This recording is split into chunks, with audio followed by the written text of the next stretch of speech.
हाँ जी, बिस्मिल्लाहिर्रहमानिर्रहीम। अच्छा, हम जो है ना अपना टॉपिक शुरू करने से पहले कल अबू जर ने वो एक असाइनमेंट जो हमने की भी थी असाइन, तो वो शेयर की थी ग्रुप में। उसमें किसी को कोई कंफ्यूजन तो नहीं है? ये वाली असाइनमेंट एक्चुअली ये थी कि हमारे पास यानी कि अगर हमने ऑब्जेक्ट बनाया है किसी क्लास का, और हमारे पास जो कंस्ट्रक्टर है वो ओवरलोड हुए हुए हैं with one parameter, with two parameter और विद विदाउट पैरामीटर।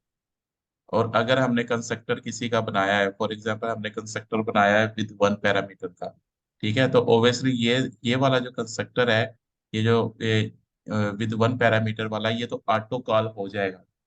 लेकिन उसमें असाइनमेंट में ये था कि अगर हमने ये उसका यानी कि नॉन पैरामीटराइज कंस्ट्रक्टर या विद पैरामीटराइज कंस्ट्रक्टर मगर अदर कोई कंस्ट्रक्टर कॉल करना हो, तो वो हम कैसे करेंगे। ठीक है, तो वो उसमें जो है ना ये चीज थी कि जब भी हम कोई कंस्ट्रक्टर कॉल करते हैं, यानी कि जब ये ऑब्जेक्ट क्रिएट करते हैं और उसके मदद से यानी कि हम वन पैरामीटराइज कंस्ट्रक्टर कॉल करते हैं, ठीक है, तो ये जो दिस का कीवर्ड है ना, ये यानी कि बताता है कि भाई यानी कि ये तो ऑटो कॉल हो जाएगा। लेकिन बजाय इसके कि पहले ये इस बॉडी के अंदर जाए, अगर इसके बाद इसे ये जो डबल कॉलन लिखे हुए हैं ना, इसके बाद इसे कोई अगर चीज मिलेगी तो पहले ये उसको कॉल करेगा। इस केस में जब हमने ये ऑब्जेक्ट बनाया यहाँ पे टेस्ट कॉन ऑब्जेक्ट थ्री, ये हमने रेफरेंस दिया, न्यू ऑब्जेक्ट क्रिएट किया और उसको यहाँ पे हमने यानी कि उस क्लास का ऑब्जेक्ट बनाया कि इस क्लास का ऑब्जेक्ट बने विद वन पैरामीटराइज। ठीक है, तो जब इसने ये देखा ना, तो ये किस वन पैरामीटराइज, देखो यहाँ पे नॉन पैरामीटराइज है, ये वन है और ये टू है, तो ये यहाँ पे आ गया। ठीक है, यहाँ पे आने के बाद पहले वो इसके अंदर नहीं जाएगा। ठीक है, पहले वो देखेगा कि यहाँ पे जो है ना एक और कंस्ट्रक्टर है जो वो कॉल कर रहा है। ठीक है, तो ये इस दिस को देखेगा और वो इस कंस्ट्रक्टर के पास चला जाएगा। ठीक है, जब ये इस कंस्ट्रक्टर के पास जाएगा ना, फिर यहाँ पे देखेगा कि यहाँ पे एक और कंस्ट्रक्टर कॉल हुआ हुआ है। ठीक है, ये सिर्फ कंस्ट्रक्टर कॉल हुआ है, फंक्शन नहीं। ठीक है, यहाँ पे यानी कि फंक्शन नेम नहीं हम लिख सकते। ठीक है, यहाँ पे फिर जब उसने देखा कि इसका रेफरेंस, ये जो दिस है ना, दिस कीवर्ड, ये बताता है कि इसका यानी कि यानी ये रेफरेंस, ठीक है, इस स्कोप के अंदर जो रेफरेंस है ना, ये उसको रिप्रेजेंट करता है। यानी कि इसके अंदर जो दिस है ना, वो इस क्लास को रिप्रेजेंट कर रहा होगा। अगर यही दिस हम इसके अंदर लिखेंगे ना, इधर लिखेंगे, तो वो इस प्रोग्राम की क्लास को रिप्रेजेंट कर रहा होगा। यानी कि this is a contain the reference of specific scope. ठीक है, यानी कि ये जो दिस कीवर्ड है ना, ये रेफरेंस कंटेन कर रहा होता है अपने वाले स्कोप का। अब यही दिस अगर किसी और क्लास में लिखेंगे तो ये वो उस क्लास का रेफरेंस कंटेन कर रहा होगा अपने अंदर। तो यहाँ पे जब वो आया तो हमने उसे कहा कि भाई इस रेफरेंस पे जाए जहाँ पे दो पैरामीटर आए, दो पैरामीटर कंस्ट्रक्टर है।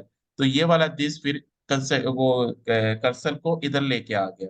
ठीक है, तो यहाँ पे देखो लिखा हुआ था console dot write line to parameterized constructor, तो उसके अकॉर्डिंगली जो है ना, यहाँ पे आउटपुट भी आई है। क्योंकि ये पहले इसने इसकी पार्टी को रीड किया, फिर क्योंकि वो यहाँ से आया था तो फिर उसने ये वाली बॉडी रीड की, फिर उसने जाके क्योंकि वो यहाँ से आया हुआ था हमारा कर्सर, फिर उसने ये वाली बॉडी रीड की। ठीक है, और अगर आप लोग इसको इम्प्लीमेंट करोगे और उसको डिबग करोगे ना, तो आपको और अच्छे से समझ आ जाएगी किस तरह कंपाइलर जो है ना किस किस कंस्ट्रक्टर के पास जा रहा है। यानी कि ये जो दिस का कीवर्ड है ना, ये बताता है उसे कि पहले उसने कौन सा एग्जीक्यूट करना है। ठीक है, और ये आज हमारा ये दिस जो है ये भी क्लियर हो गया कि दिस जो है ना वो क्या काम कर रहा होता है। ये बात हम पहले ही देख चुके हैं कि जहां पे भी ये ब्लू कलर हो जाए, ठीक है, वो हमारे क्या होते हैं, कीवर्ड्स होते हैं। और आस्ता आस्ता हमने ये अपने कीवर्ड्स खत्म करने हैं, जितने भी कीवर्ड्स हैं सी शार्प के, ये अपने कंसेप्चुअली सारे कवर करने हैं। जिस तरह के कल हमने स्टैटिक को भी देख लिया, क्लास का भी अब हमें पता है, नेम स्पेस का भी हमें पता है, वाइड का हमें पता है कि रिटर्न टाइप जिसकी हमने कुछ भी ना सेंड करनी हो तो वाइड यूज करते हैं। ठीक है, स्ट्रिंग का हमें पता है, ठीक है, इस तरह के इंट का पता है, फ्लोट का पता है। तो आज ये हमने दिस को भी देख लिया कि दिस क्या करता है, कंटेन करता है रेफरेंस अपने स्कोप वाली क्लास का। ठीक है, ये वाला दिस किसका रेफरेंस कंटेन कर रहा होगा, ये वाली ब्रैकेट्स का। इसी तरह अगर ये दिस इधर यूज करेंगे तो ये रेफरेंस कंटेन कर रहा होगा प्रोग्राम वाली क्लास। यहाँ पे किसी को कोई कंफ्यूजन, यानी कि ये चीज क्लियर है सबको? अच्छा, कल जो है अबू सर से एक डिस्कशन हो रही थी, वो यानी कि ना कंफ्यूजन है थोड़ी सी, वो क्लियर कर लेते हैं।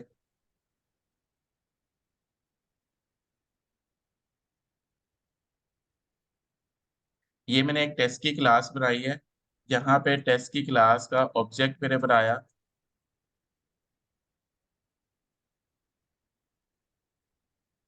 ठीक है। अब ये जो ऑब्जेक्ट है, जब मैंने ये इसको बनाया है, तो इसके लिए ना मुझे कोई भी कंस्ट्रक्टर को डिफाइन नहीं करना पड़ा। क्यों?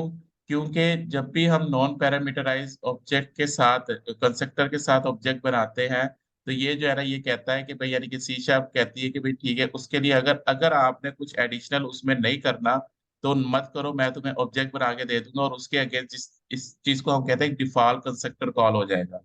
ठीक है।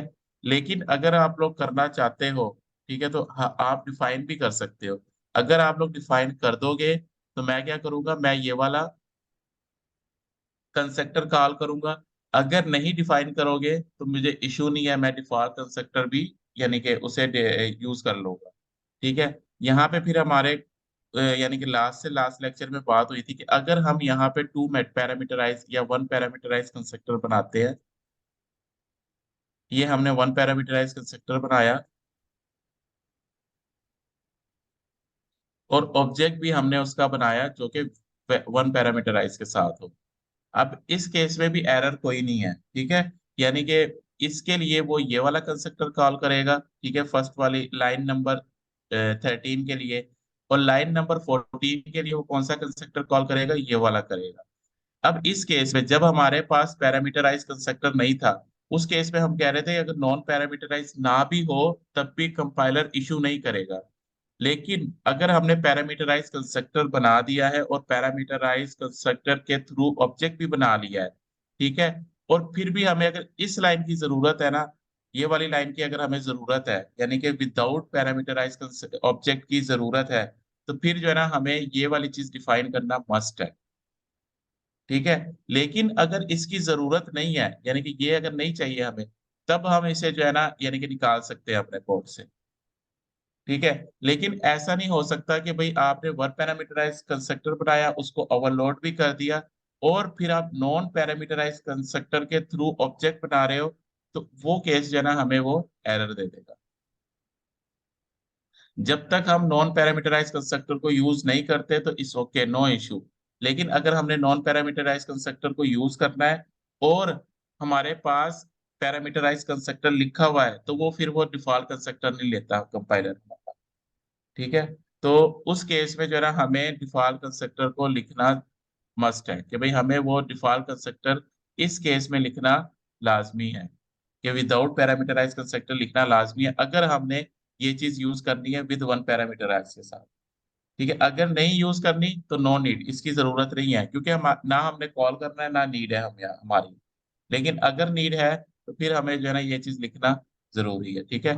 तो मुझे ये लगता था कि जो लास्ट से लास्ट क्लास हुई थी हमारी, उसमें मैंने यही चीज शायद बताई थी, लेकिन शायद यानी कि ना, ये मिसअंडरस्टैंडिंग हुई है।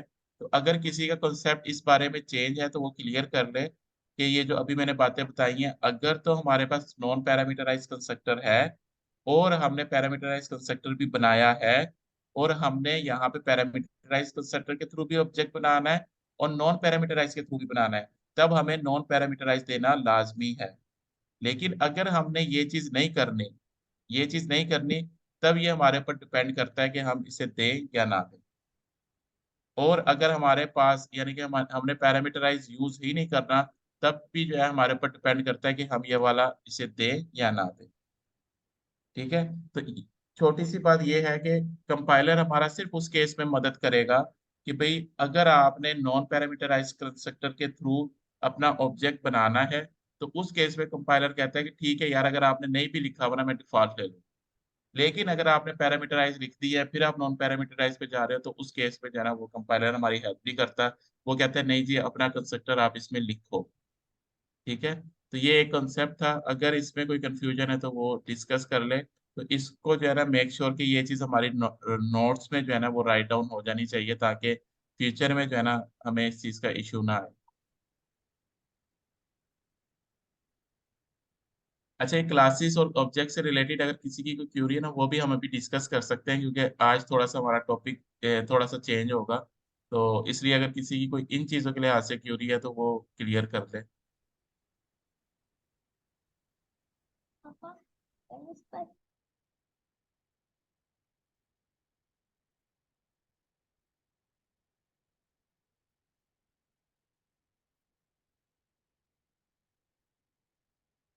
अच्छा, जरा 1 मिनट में आ रहा हूँ, 1 मिनट।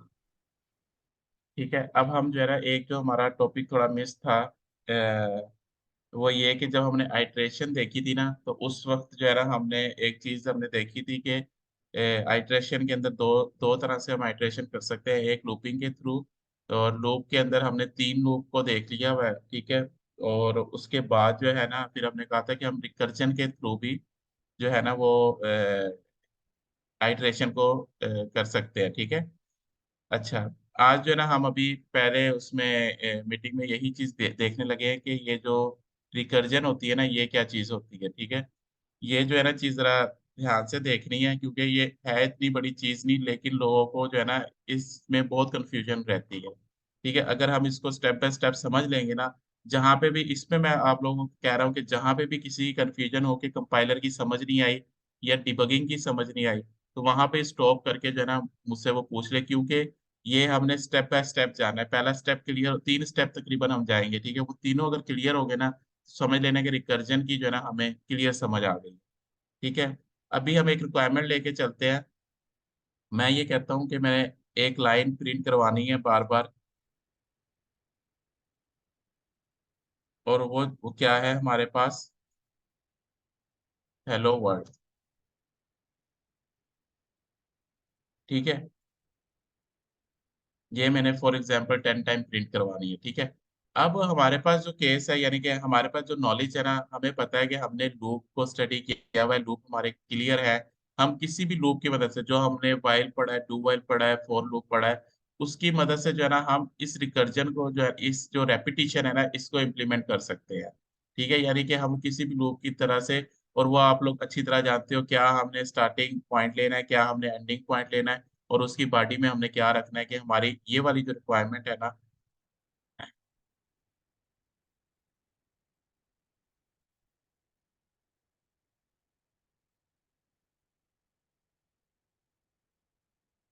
ये वाली जो हमारी रिक्वायरमेंट है ना, कि इतने टाइम ये प्रिंट होना है, तो ये वाली जो रिक्वायरमेंट है, ये हमारी अचीव हो जाए।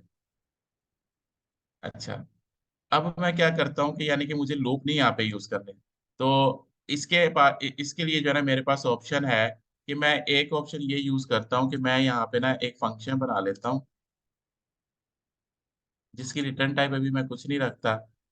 और इसे मैं कह देता हूँ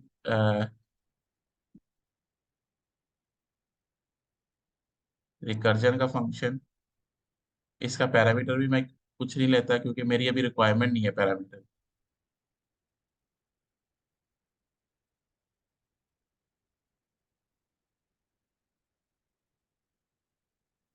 और ये सेम ये लाइन जो है ना, मैं अपने इस फंक्शन में लिख लेता हूँ।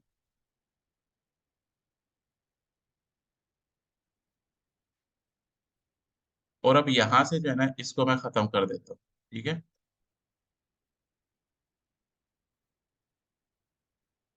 अब क्योंकि मैंने ये वाली जो लाइन है ये प्रिंट करवानी है, तो मैं क्या करता हूँ, इस फंक्शन को कॉल कर लेता हूँ,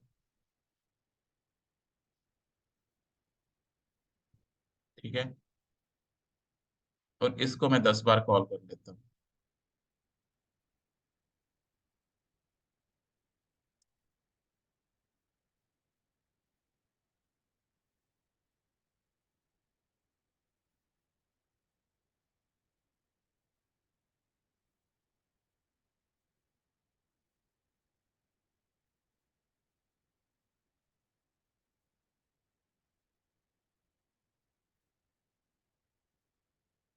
ठीक है, अब इससे हमने क्या चीज अचीव कर ली, कि ये जो लाइन है ना, ये तो एक ही बार प्रिंट हुई है, ठीक है।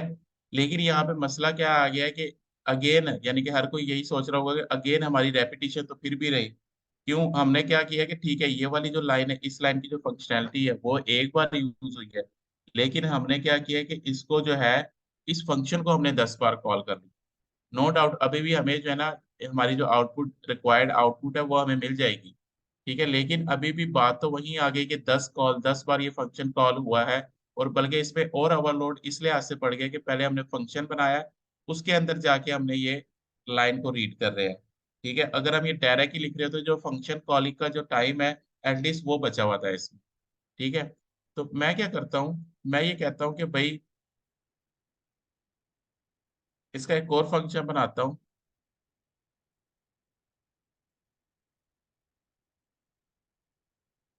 उसको मैं वन का नाम दे देता हूँ।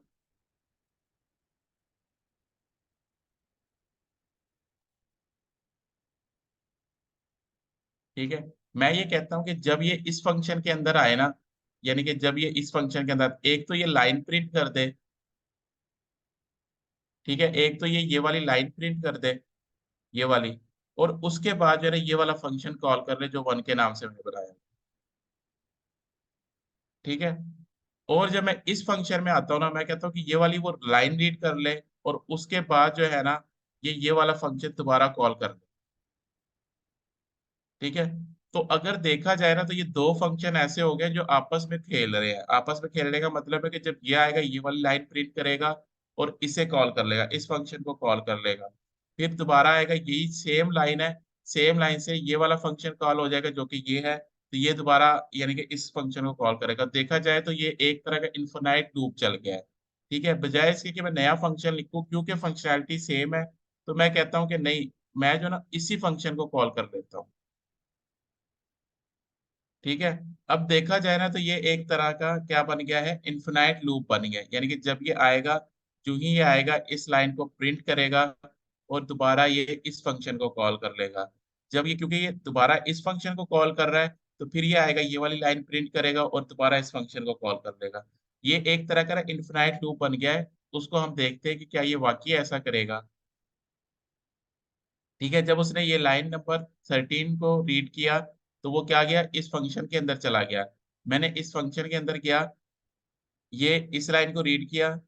अब इसने दोबारा ये क्या कर रहा है, इस फंक्शन को कॉल कर रहा है जो कि किस लाइन पे लिखा हुआ है, 15 पे लिखा हुआ है। अब इसने जब दोबारा इस फंक्शन को कॉल किया तो देखो दोबारा ये फंक्शन की कॉल आ गई हमारे पास। इस तरह करके ये जितनी बार भी चलता रहेगा, ये हर बार जो है, यानी कि हमारा कह लो कि वो इन्फिनाइट लूप एक तरह का चल गया जो हमने लूप में देखा भी था। अगर मैं इसको खत्म भी कर दूं ना, और इसको यहाँ से F5 करता हूँ दोबारा, ठीक है, तो वो इतनी बार चला कि उसने एरर दे दिया कि जो स्टैक है वो ओवरफ्लो हो गया है। ठीक है, अगर आप यहाँ पे भी देखो तो ये देखो, यानी कि ये इतनी बार चला है कि उसने कहा process is due to stack overflow. ठीक है, तो यहाँ पे ये बात तो आप लोगों को समझ आ गई कि एक चीज हमारी अचीव हो गई है कि एक लाइन की मदद से हमने मल्टीपल टाइम हेलो वर्ल्ड तो लिख लिया है। लेकिन अभी प्रॉब्लम ये है कि जो स्पेसिफिक काउंट हमने डिफाइन किया था कि भाई ये 10 बार ही चले, ठीक है, वो जो है ना चीज अचीव नहीं हुई। यानी कि अभी तो ये ठीक है, एक लाइन लिखने से हमारे पास मल्टीपल टाइम ये एंट्री हो गई है हमारी स्क्रीन पे। लेकिन अभी हमें प्रॉब्लम क्या आ रही है कि जो हमारा रुकना है ना वो हमारा डिसाइड नहीं है। यानी कि ये एक तरह का, अगर मैं इसे व्हाइल लूप में डिफाइन करूं,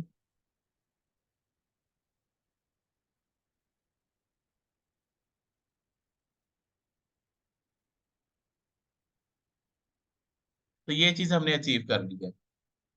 ठीक है, यानी कि यहाँ पे आया वो, उसने इस फंक्शन को कॉल किया, इस फंक्शन ने दोबारा इसको कॉल किया, तो इस तरह करके ये जो है ना ये चलता रहेगा। ठीक है, और ये चीज अभी हमने, ये चीज जो है ना वो अचीव कर ली है। तो अब मैं क्या कहता हूँ कि अब मुझे इसमें जब हमारा पॉइंट रह गया ना, तुम्हें याद है जब हम लोगों ने लूप शुरू किया था, मैंने आप लोगों को यही बात समझाई थी कि सबसे जो इम्पोर्टेंट पॉइंट होता है ना कि कब उस लूप को ब्रेक होना चाहिए, वो सबसे इम्पोर्टेंट पॉइंट होता है कि वो डिसाइड करना है कि कब इसे ब्रेक होना चाहिए। वो सबसे जो है ना कह लो क्रिटिकल पार्ट होता है। तो सेम इसी तरह इस पे भी जो है ना कि क्रिटिकल पार्ट है। देखो अगर मैं कुछ ऐसी लॉजिक लिखूं, ठीक है, कि जब ये, यानी कि अभी मैं रिक्वायरमेंट को अपनी कम कर लेता हूँ कि जब ये 5 बार प्रिंट हो जाए तब जो है ना ये रिटर्न कर जाए। यानी कि तब जो है ना मुझे ये प्रिंट ना करे, वहां पे अगला फंक्शन भी ना कॉल करे ये। ठीक है, सेम इसी तरह कि जब आई यहाँ पे 5 हो जाए तो उसके बाद जो है ना ये वाला, यानी कि ये वाली ब्रैकेट ना चले।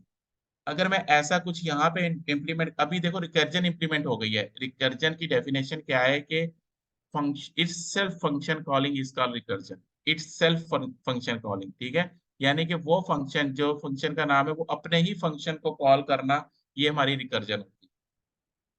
ठीक है, यानी कि एक लूप में आ गई ना वो चीज, यानी कि बार बार वो चीज रिपीट हो रही है, कि वो फंक्शन जो अपने ही फंक्शन को कॉल करे, उस चीज को हम रिकर्जन कहते हैं। ठीक है, तो ये चीज तो हमारी हो गई। लेकिन अभी हमने अब इसको इम्प्लीमेंट करना है कि इसका एंड पॉइंट हमने डिस्क्राइब करना है, कहाँ से ये एंड हो।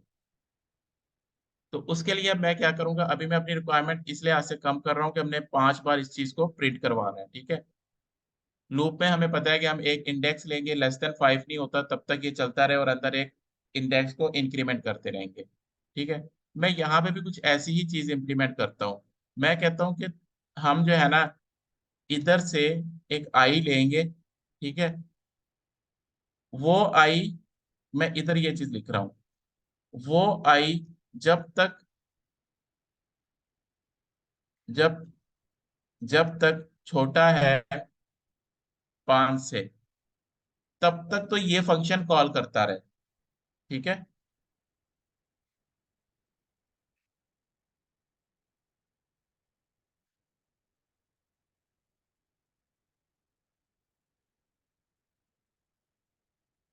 एल्स वो क्या करे, वो ये फंक्शन ना कॉल करे। अब ये मैं इधर लिखूं या ना लिखूं कोई फर्क नहीं पड़ता, लेकिन मैं लिख इसलिए रहा हूं कि ताकि आप लोगों को चीज समझ आए। अदरवाइज जो है ना वो रिटर्न कर जाए। लेकिन जब वो फंक्शन कॉल करे ना, वो क्या करे, आई के अंदर एक इंक्रीमेंट कर दे, और फिर वो आई को कॉल करे। ठीक है, अब मैंने जितनी बार इसको रिपीट करना है ना, उतने इंडेक्स में यहाँ पे दे दूंगा, कि ये यानी कि कहाँ से शुरू होना चाहिए, यानी कि ये हमारा इंडेक्स चला गया, ये हमारा कहाँ से शुरू होना चाहिए, 0 से शुरू होना चाहिए। ठीक है, अब इसको हम ड्राई रन करके देखते हैं। इस चीज को जरा समझना है, ये चीज जरा गौर से देखने वाली है। ये देखो, फर्स्ट टाइम ये फंक्शन कॉल हुआ।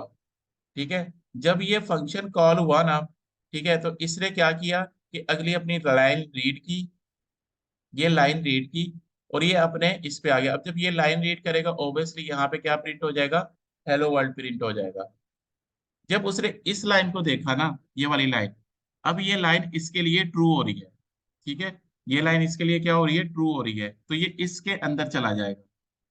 ठीक है, जब ये इसके अंदर गया ना, अब यहाँ पे बात जो है ना थोड़ी समझने वाली, जब ये इस फंक्शन के ऊपर आया, अब देखो ये इस फंक्शन को कॉल करने जा रहा है, लेकिन किसके साथ, पैरामीटर 1 के साथ।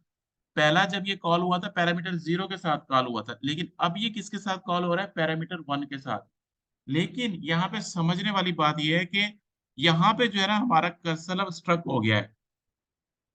यानी कि जब इस फंक्शन से, सिर्फ इस फंक्शन से जब रिटर्न आएगी ना, तो उसकी नेक्स्ट लाइन ये वाली होगी।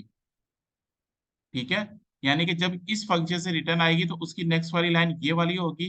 तो अब हम क्या करते हैं कि ये जब देखो, अब ये फंक्शन कॉल हुआ विद 1 के साथ।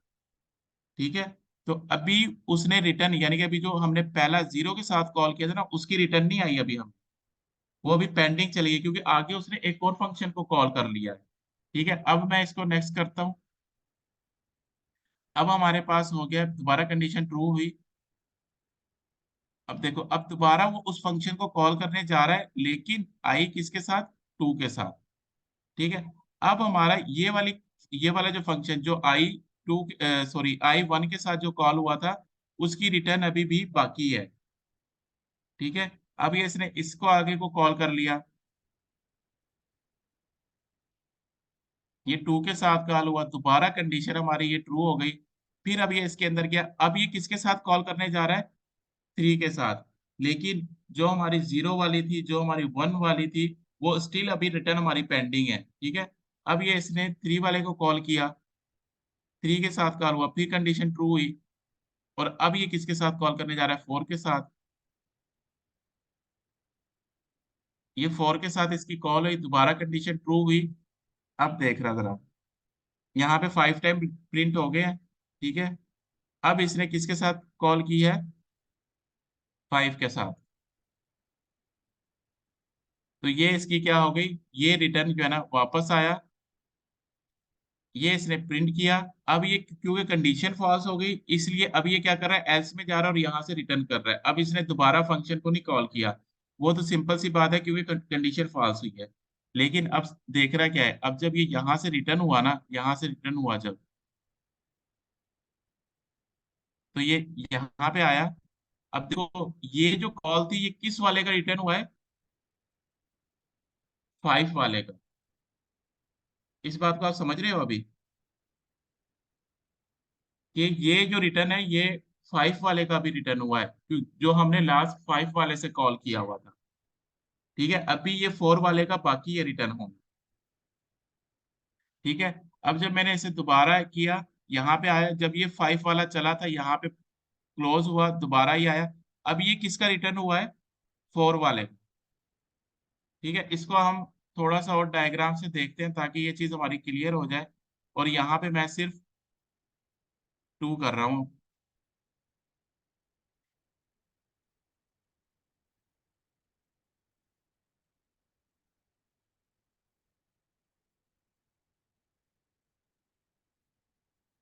जब हमारा फंक्शन कॉल हुआ 0 के साथ,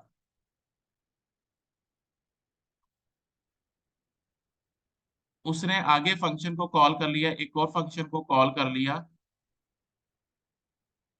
सॉरी,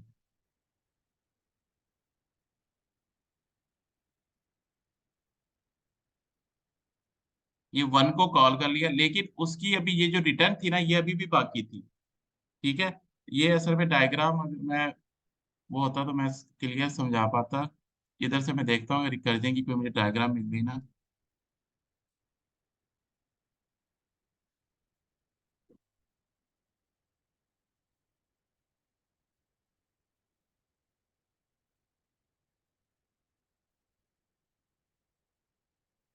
ये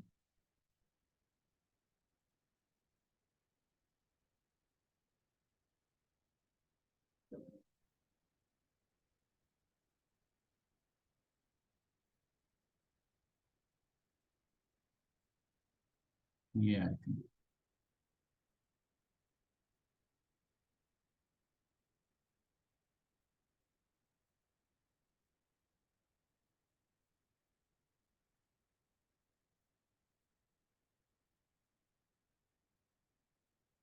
इसमें सबने इम्प्लीमेंटेशन की भी है।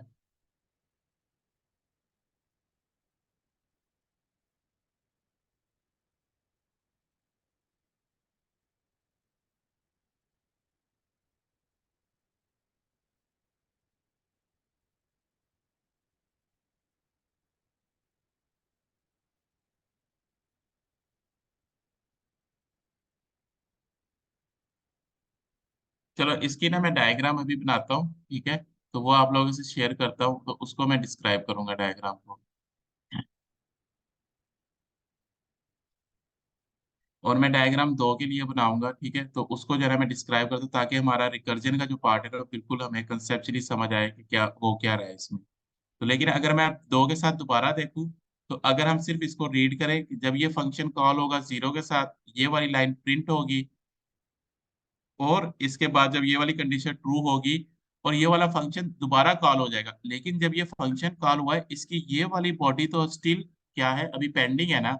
ये वाला तो इसलिए कंपाइलर ने रन करना है अभी, ये हिस्सा इसने अभी तक रन नहीं किया। ठीक है, तो इस वजह से जो है ना, कि क्या होगा ये, जब ये यानी कि रिटर्न आएगा, तब ये पेंडिंग होना शुरू होगा। ठीक है, ये एक तहरीम ने पिक्चर शेयर की है, अगर इसको हम समझ सके।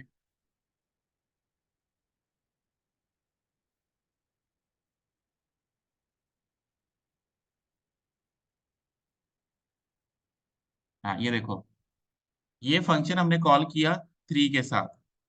ठीक है, जब ये हमने फंक्शन कॉल किया, तो आगे से अगर हमारा कोड भी इधर माइंड में रखो, ये हमारा कोड था कि भाई यहाँ पे वो माइनस कर रहा है। ठीक है, यहाँ पे उसको वो चलो हम इसको कोड को भी इस तरह कर लेते हैं कि हमने पास किया 3, और ये कब तक चलता रहे, जब तक ये 0 के इक्वल नहीं होता, और यहाँ पे हम माइनस कर दें। ठीक है, इस कोड को माइंड में रखना डायग्राम को समझने के लिए। हमने फंक्शन कॉल की 3 के साथ, जब वो फर्स्ट टाइम चला 3 के साथ, बजाय इसके कि उसकी बाकी बॉडी चले, ये वाली जो बॉडी थ्री के साथ जो ये वाली जो बॉडी है, ये वाली बाकी बॉडी चले, हमने कॉल भेज दी उसी फंक्शन को विद टू के साथ। ठीक है। जब वो इस फंक्शन में आया, अगेन उसने वैसा बिहेवियर किया कि उसकी यानी कि अब उसकी ये जो बॉडी है जो चलनी है, अब ये टू के साथ चलनी है। ठीक है। ये वाली रिक्वेस्ट अभी भी पेंडिंग है। अब उसने जब टू के साथ इसको चलाया, तो फिर उसने देखा कि भाई यहाँ पे उसने फिर फंक्शन को कॉल कर लिया है, लेकिन किसके साथ? फंक्शन वन के साथ, यानी कि पैरामीटर वन के साथ। और ये टू की बॉडी अगेन उसके पास अभी पेंडिंग है। ठीक है। अब उसने जब वन के साथ कॉल किया, तो फिर जब उसने उस फंक्शन के अंदर फिर उसी फंक्शन को कॉल कर लिया विद जीरो के साथ। जब उसने जीरो के साथ कॉल किया, तो ये वाली बॉडी अभी भी पेंडिंग है। ये वाली बॉडी हमारी कौन सी है? ये है। ठीक है। अब जब ये दोनों पेंडिंग है, जब ये यहां से रिटर्न होगा, तो कौन सी चलेगी? ये वाली चलेगी। ठीक है, क्योंकि ये अभी पेंडिंग थी ना इसकी। क्योंकि लाइन नंबर 27 के बाद तो अगेन वो दोबारा वही वाला अपना फंक्शन कॉल कर लेता था।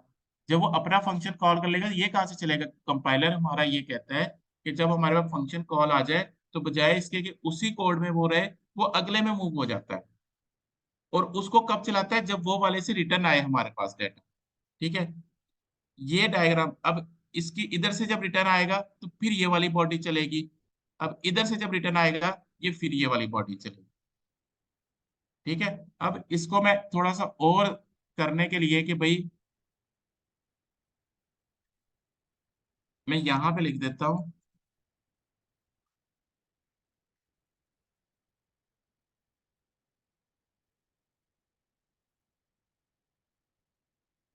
Return with.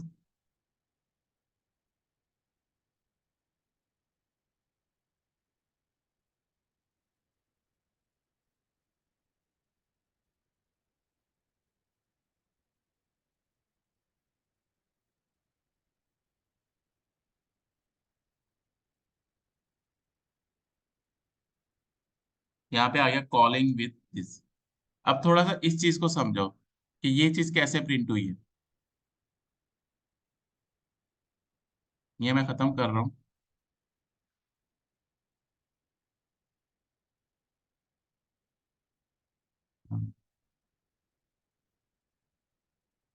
ठीक है।